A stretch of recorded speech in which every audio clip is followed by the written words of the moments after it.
কুল্লা বিতু মিনহা জামিআ। ও আদম, কিয়ামত পর্যন্ত আগত তোমার যত সন্তান সন্ততি আছে সবাইরে নিয়ে আমার জান্নাত থেকে এখনই বের হয়ে যাও। কুল্লা বিতু মিনহা জামিআ।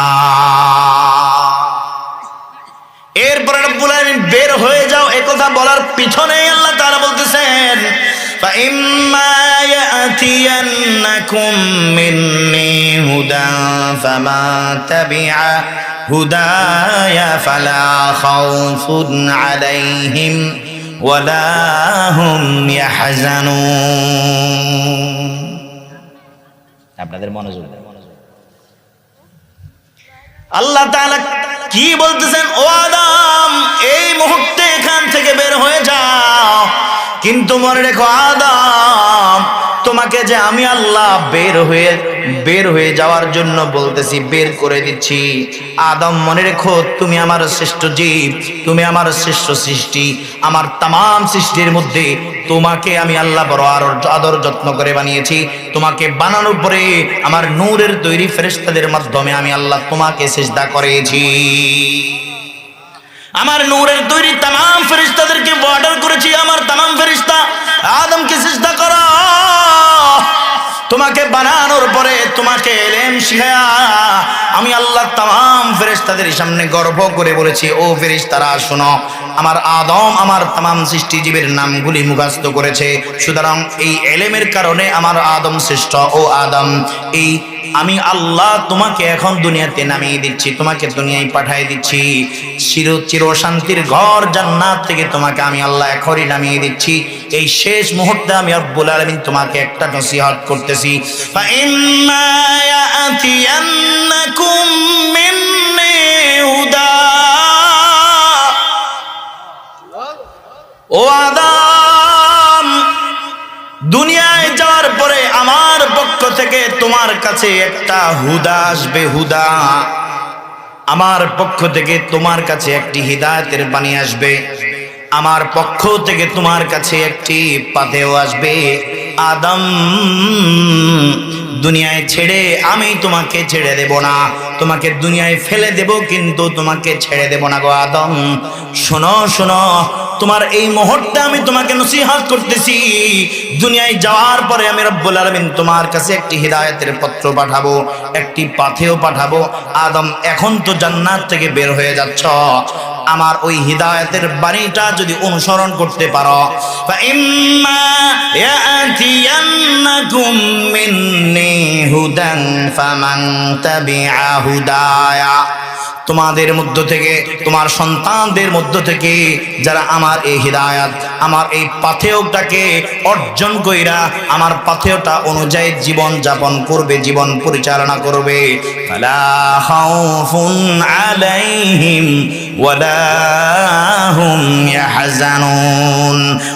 আমার ওই বান্দা, তোমার ওই সন্তানের আর কোনো খৌফ নাই, ভয় ভীতি নাই।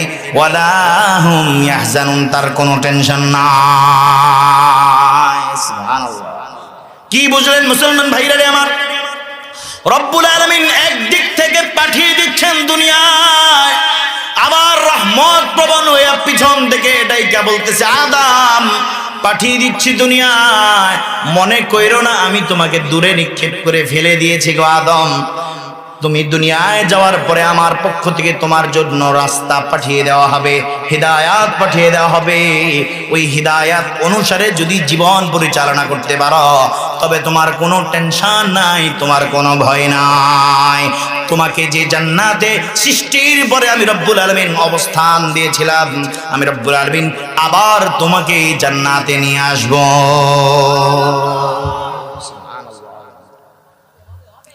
মুসলমান ভাইরা রে আমার, আল্লাহ তাআলা এখানে হুদান বলেছেন। হুদা, হুদা মানেটা কি? হুদা মানে হলো, ও আদম, তোমার জামানায় আমার পক্ষ থেকে যে পাথেয়টি তোমার কাছে যাবে সেটা তোমার জন্য হুদা। ইব্রাহিমের জামানায় আমার পক্ষ থেকে যে হিদায়াত পত্রটি তার কাছে যাবে সেটা তার জন্য হুদা। মুসার সময়ে আমার পক্ষ থেকে যে বাণীটি তার কাছে যাবে সেটা আমার পক্ষ থেকে হুদা। ঈসার সময়ে তার কাছে আমার পক্ষ থেকে যে আমার বাণী পৌঁছাবে এটা তার জন্য হুদা। মুহাম্মদুর রাসূলুল্লাহ সাল্লাল্লাহু আলাইহি ওয়াসাল্লামের কাছে আমি রব্বুল আলামিন কর্তৃক যে বাণীটি পৌঁছাবে সেটাই হলো হুদা। সুবহানাল্লাহ। আল্লাহ রাব্বুল আলামিন কালামে হাকিমের শুরুতেই সূরা বাকারার শুরুতে বলতেছেন আলিফ লাম মিম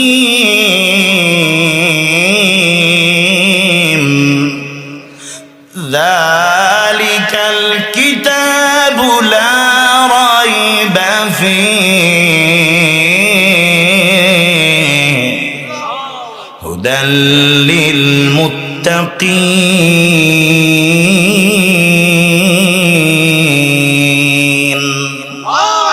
আল্লাহ রাব্বুল আলামিন বলছেন হুদান লিল মুত্তাকিন। ও আমার নবী মুহাম্মদের উম্মতেরা শোনো, এই হুদান সেই হুদা যেই হুদার কথা আদমকে বলেছিলাম আমি যে তোমাদেরকে কোরআন দিয়েছি, এই কোরআনটা হলো আদমকে দেওয়া কথা সেই হুদা। সেখানে একভাবে বর্ণনা করেছি, এখানে ভিন্নভাবে বর্ণনা করেছি। যালিকাল কিতাব হুদান লিল মুত্তাকিন। এই কিতাবেই হলো সেই হুদা, যেই হুদার কথা আল্লাহ রাব্বুল আলামিন আদম আলাইহিস সালামকে দুনিয়ায় পাঠানোর সময় পাথেয় হিসেবে লিখে দিয়েছিলেন। সুবহানাল্লাহ।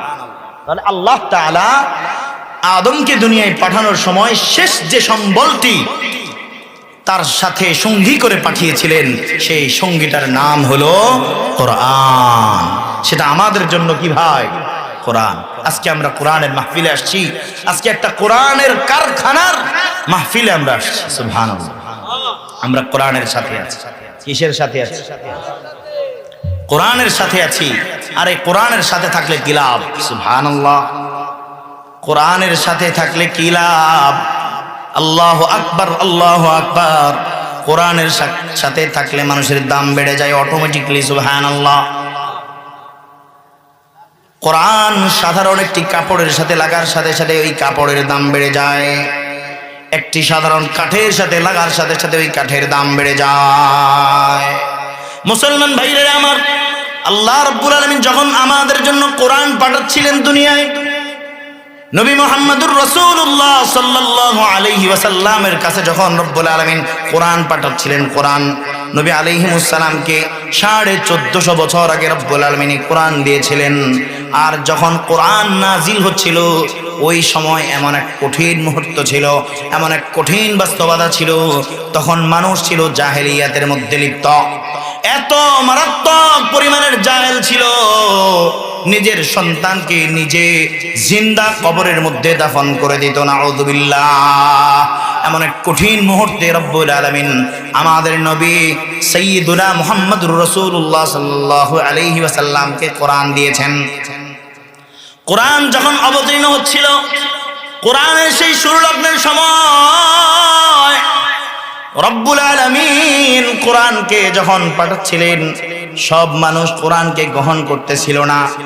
মানুষগুলো নবী মুহাম্মদুর রাসূলুল্লাহ সাল্লাল্লাহু আলাইহি ওয়াসাল্লামকে চোখের কিনারেও দেখতে পারত না। যখন তিনি কোরআনের কথা বললেন, যতদিন কোরআনের আলাপ মানুষের সামনে আনেন নাই ততদিন মুহাম্মদুর রাসূলুল্লাহ তাদের কাছে আলামিন ছিল।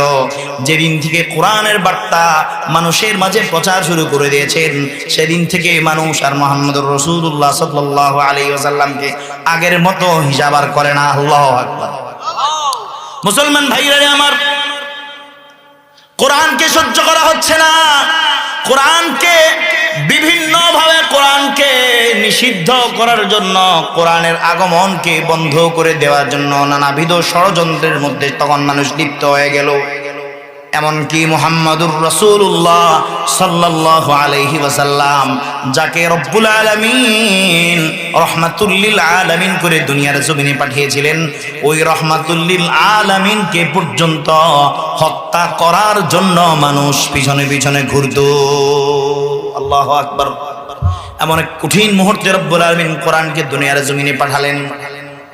মুসলমান ভাইরা আমার, একদিন মক্কার দারুন নদওয়ায় ঘোষণা হলো, মুহাম্মাদের কল্লা যে নিয়ে আসতে পারবে, মুহাম্মদ যে কোরআন নিয়ে আসতেছে সেটা আমাদের সহ্য হয় না।